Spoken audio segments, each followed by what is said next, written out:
இந்த ராஜா கூஜா கேமை ப்ரொமோட் பண்ணுற சில யூடியூபர்ஸுக்கு தான் இந்த வீடியோ. நீங்கள் யூடியூப்பில் ஒன்று அவ்வளோ ஈஸியாக ஒன்று ரீச் ஆக மாட்டீங்க. ஒரு வீடியோ எடிட் பண்ண 4 மணி நேரம் 5 மணி நேரம் ஆகுதுன்னா அதையும் தாண்டி தானே நீங்கள் ரீச் ஆகுறீங்க.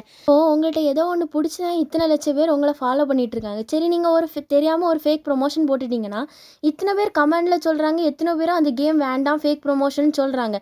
நீங்கள் யூடியூப்லேருந்து சம்பாதிக்க தானே செய்கிறீங்க. அப்போ நீங்கள் ப்ரொமோஷனை வாங்கின ரூபாயை திரும்ப கொடுத்துட்டு அந்த யூடியூப்பில் இருக்க நீங்கள் போட்ட வீடியோவை டிலீட் பண்ண வேண்டியது தானே.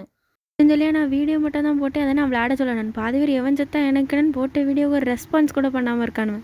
ஒரு கிளாஸில் 29 பேர் இருக்கானா, நம்ம ஒரு வேலையை செய்யாதுன்னு சொன்னால் அந்த 29 பேர் ஒன்று போல் இருக்க மாட்டான். ஒருத்தையும் கண்டுட மாட்டான், ஒருத்தையும் ட்ரை பண்ணி பார்ப்பான், ஒருத்தையும் விளையாடி பார்ப்பான். இதுதான் நடக்கும். அதே போல் தான் இங்கே பணம் இல்லாமல் எவ்வளோ பேர் கஷ்டப்பட்டுருக்காவா. அவ ஏதோ ஒரு வகையில் எப்படி அது பணம் கிடச்சின்னு நினச்சி ட்ரை பண்ணி அந்த பணத்தை ஏமாந்து தான் போகிறாவ.